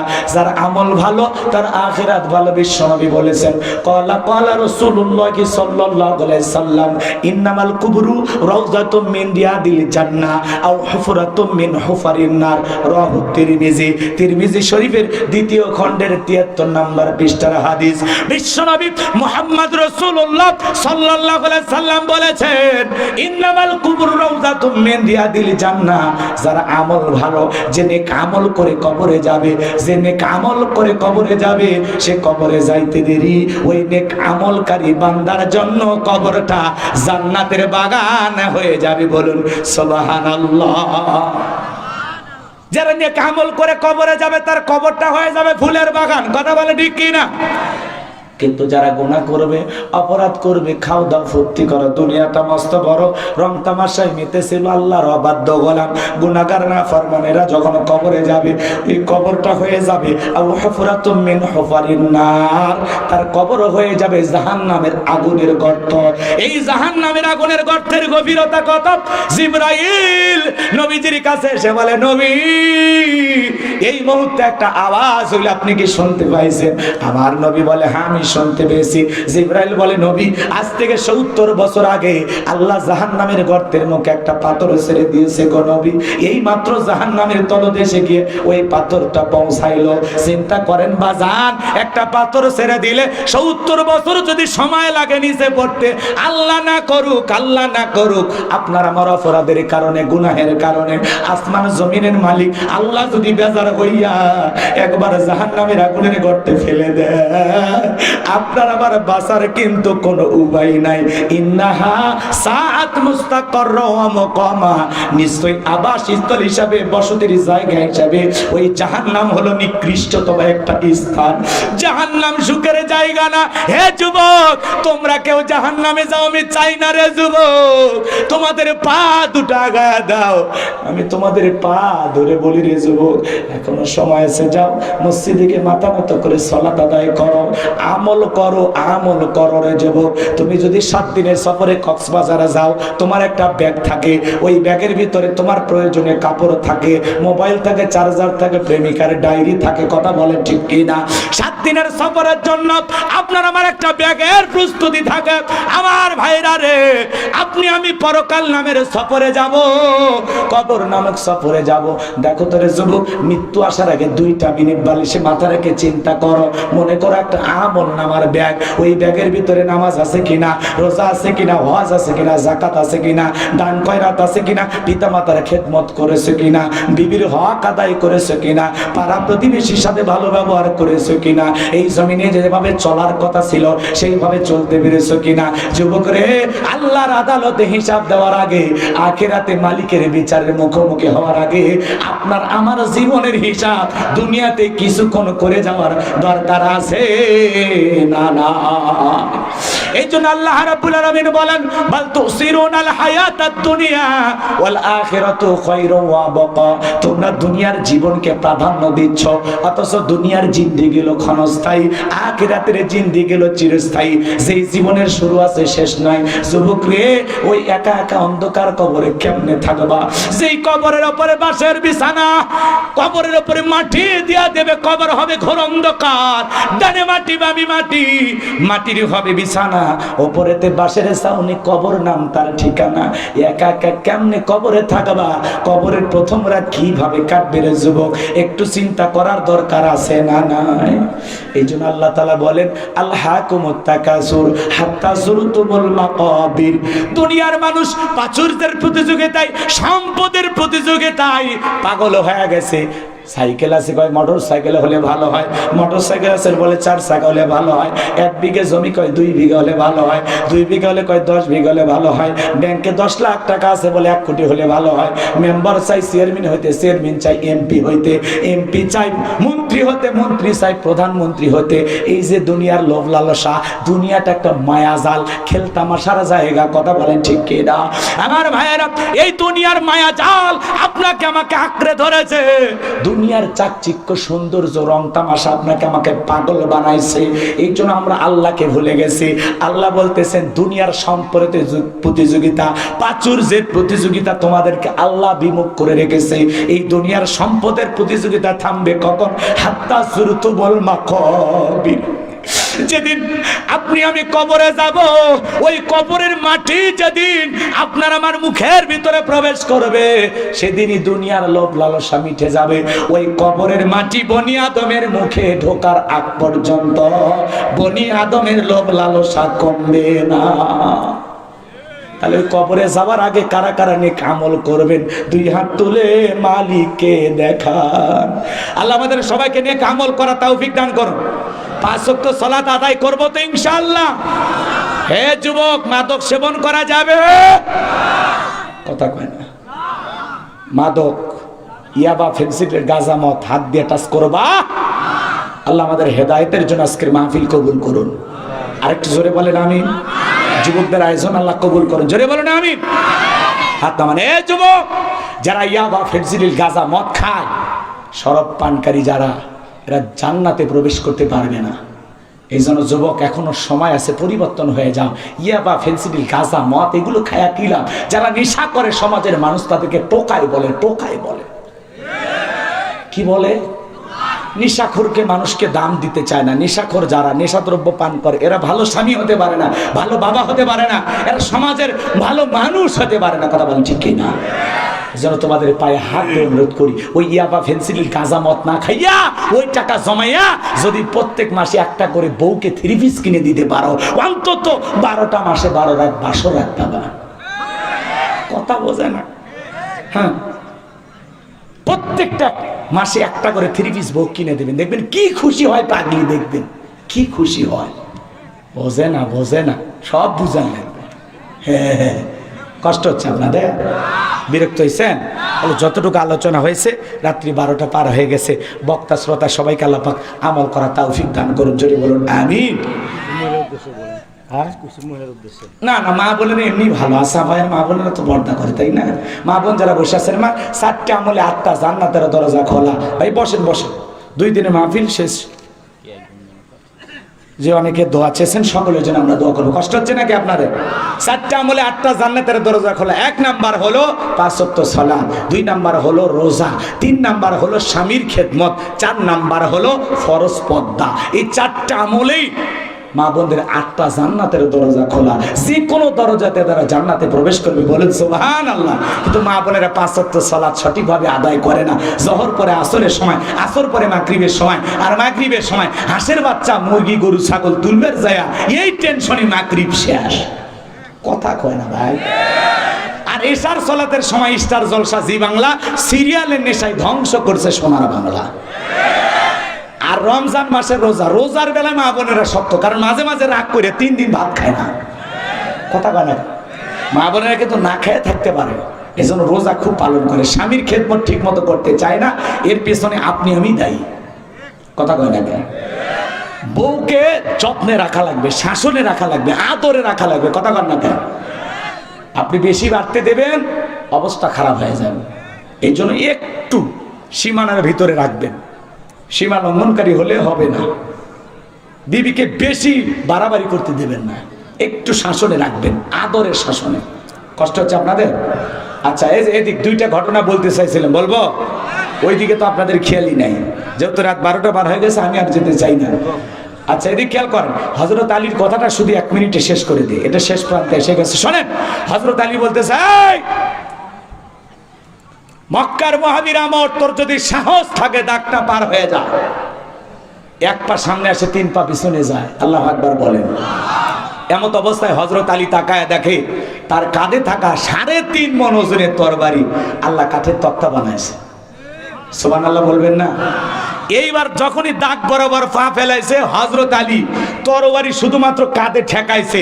তরবারি কাঁধে ঠেকাইতে দেরি আমার আল্লাহ তার দেহ থেকে কাল্লাটা আলাদা করতে দেরি করে নাই। বলেন আল্লাহ।